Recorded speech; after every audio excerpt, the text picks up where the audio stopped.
Asuán es una ciudad del sur de Egipto, a orillas del Nilo, considerada una de las más antiguas del mundo y antigua frontera del antiguo Egipto. Fue clave por sus canteras de granito, sus monumentos nubios y hoy es un importante destino turístico. A 50 kilómetros de Asuán, se encuentra el templo Komombo. Es un templo doble, 2 entradas, 2 patios, 2 santuarios. Aquí se veneraba a 2 dioses al mismo tiempo. El Nilo, los terremotos y hasta la reutilización de sus piedras lo dañaron gravemente, incluso fue usado como iglesia. Aún así el templo sigue en pie. Justo al lado se encuentra el famoso Museo del Cocodrilo, donde se exhiben momias reales de cocodrilos, animales sagrados para Sobek. Más de 300 fueron encontrados en la zona. Entre Luxor y Asuán, en la ciudad de Edfu, se alza uno de los templos mejor conservados de Egipto, el templo de Edfu, dedicado a Horus, el dios halcón y protector del orden. Es el segundo templo más grande de Egipto, fue levantado entre los años 237 y 57 a.C., durante la época ptolemaica. Sus muros son libros abiertos, se narran mitos, rituales y el famoso conflicto entre Horus y Seth, la lucha entre el orden y el caos. Gracias a estas inscripciones conocemos cómo se construían los templos y cómo se practicaba la religión en el antiguo Egipto. Uno de los lugares más vivos y auténticos es el Zoco de Asuán, una experiencia que despierta todos los sentidos.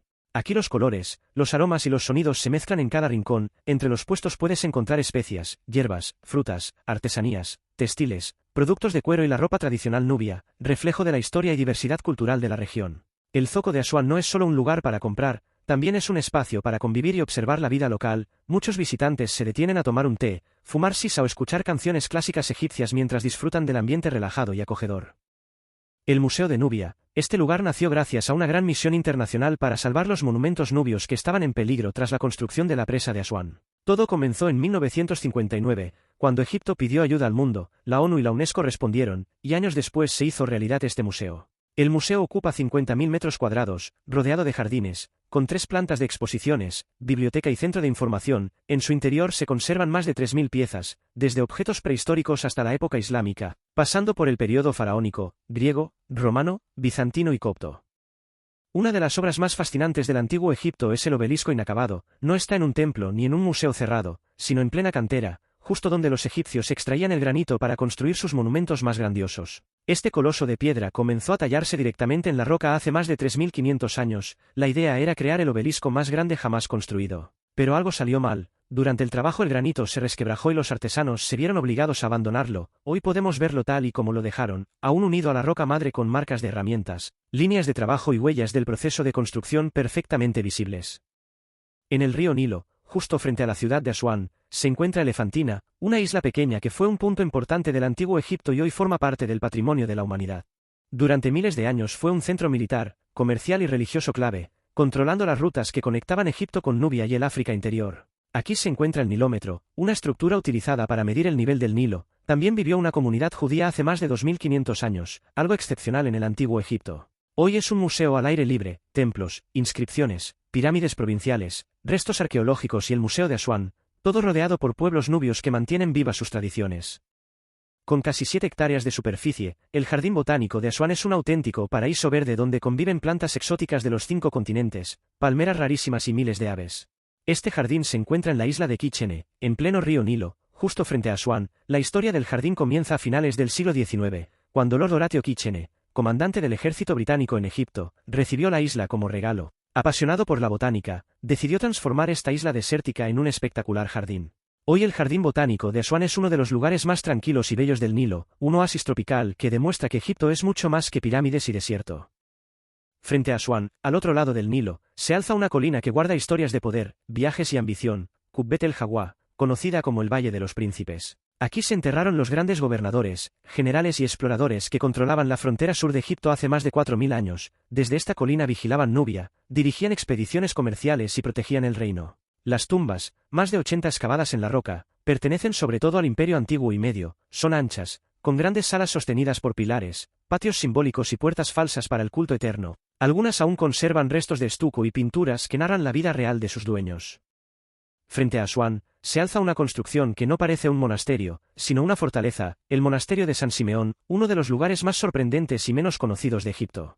Fundado entre los siglos VI y VII, fue creado por monjes que buscaban silencio, aislamiento y espiritualidad, pero vivir en el desierto no era fácil, y por eso levantaron altos muros de piedra y adobe que hoy le dan un aspecto más propio de un castillo medieval que de un centro religioso. Aún pueden verse las celdas donde dormían los monjes, el refectorio donde comían, almacenes, establos y los restos de una iglesia. Todo estaba pensado para una vida austera de oración y trabajo. Frente a Asuán también se alza el mausoleo del Aga Khan. Desde lejos parece un templo antiguo, pero en realidad es la tumba de uno de los líderes musulmanes más influyentes del siglo XX. El Aga Khan III eligió personalmente este lugar poco antes de morir en 1957, siglos atrás sus antepasados habían fundado la dinastía fatimí, con capital en el Cairo, y descansar junto al Nilo era volver a las raíces de esa grandeza cultural. La estela del hambre, en la isla de Seel, este texto grabado en la roca cuenta una antigua crisis, una gran hambruna causada por la falta de crecidas del Nilo durante el reinado del faraón Zoser. Desesperado el faraón recurrió a su sabio Imhotep, quien le aconsejó suplicar ayuda al dios Hnum, señor de las fuentes del Nilo. La estela describe el hambre, los sueños del rey, minerales de la región de Elefantina y hasta métodos de construcción mezclando religión, ciencia y poder. Cerca de Asuán existe un lugar donde el tiempo parece detenido, el pueblo nubio de Garb Soil, una de las comunidades más auténticas de Egipto. Ubicado a orillas del Nilo, es una ventana viva a la cultura nubia, una civilización milenaria que se desarrolló entre el sur de Egipto y el norte de Sudán. Sus casas encaladas y decoradas con dibujos geométricos y colores vibrantes, parecen sacadas de un cuento, pero su mayor tesoro es su gente, hospitalaria, orgullosa de sus raíces y con rasgos físicos únicos que recuerdan a los antiguos egipcios. En el pueblo hay pequeños puestos de artesanía, bebidas tradicionales, tatuajes de henna y la posibilidad de entrar en una casa nubia para compartir un té con sus habitantes. El templo de Isis, este templo estuvo originalmente en la isla de Fail, durante siglos fue un centro de peregrinación dedicado a la diosa Isis, aquí acudían egipcios, nubios, griegos y romanos. El templo sobrevivió a faraones, emperadores romanos y a la llegada del cristianismo, pero su mayor amenaza llegó en el siglo XX con la construcción de la presa de Asuán. Las aguas del Nilo comenzaron a cubrir la isla durante gran parte del año. Gracias a la UNESCO entre 1977 y 1980, el templo fue desmontado en más de 40.000 bloques, trasladado a la isla de Agilkia y reconstruido con una precisión asombrosa. Durante miles de años, el río Nilo fue vida pero también destrucción, sus crecidas podían fertilizar la tierra o arrasar cosechas enteras, provocando hambre y miseria. En 1956 se impulsó uno de los proyectos más ambiciosos del siglo XX, la presa de Asuán. La construcción comenzó en 1960, el resultado fue una presa de más de 5 kilómetros de largo y un embalse gigantesco, el lago Nasser, uno de los mayores lagos artificiales del mundo.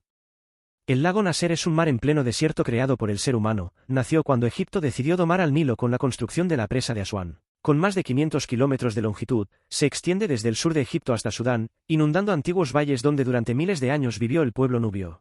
Pero antes de desaparecer, muchos de esos monumentos fueron salvados en una de las mayores operaciones arqueológicas de la historia. Abu Simbel, por ejemplo, fue desmontado piedra a piedra y elevado para no quedar sumergido para siempre. Hoy es motor de agricultura, energía y turismo, se recorre en cruceros entre templos rescatados y paisajes casi irreales, donde el agua azul se funde con la arena dorada. A orillas del Nilo, se alzaba un templo dedicado al sol y al poder divino, el templo de Calapsa, fue construido en época romana pero sus muros hablan el lenguaje del antiguo Egipto.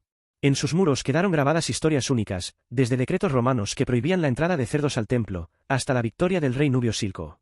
Con la llegada del cristianismo, el templo se transformó en iglesia, y siglos después estuvo a punto de desaparecer bajo las aguas del lago Nasser, pero fue salvado en una hazaña arqueológica sin precedentes, piedra a piedra. El templo de Calapsa fue trasladado a un lugar seguro, convirtiéndose en el mayor templo nubio exento rescatado de la inundación.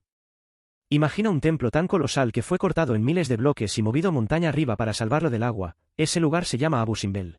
Ramsés II mandó excavar estos templos en la roca hace más de 3.200 años, no solo eran lugares sagrados, eran una declaración de poder para impresionar a Nubia y al mundo. El templo principal está custodiado por 4 estatuas gigantes de Ramsés II, cada una de más de 20 metros de altura. A pocos metros está el templo menor, dedicado a Nefertari, donde algo rompe todas las reglas, la reina aparece del mismo tamaño que el faraón, un honor casi único. En los años 60 la presa de Asuán amenazó con hundirlo, la solución fue histórica, desmontarlo bloque a bloque y reconstruirlo 65 metros más alto. Asuán se despide entre el dorado del desierto y la calma eterna del Nilo, guardando siglos de historia en cada piedra, un lugar donde el pasado no se visita, se siente.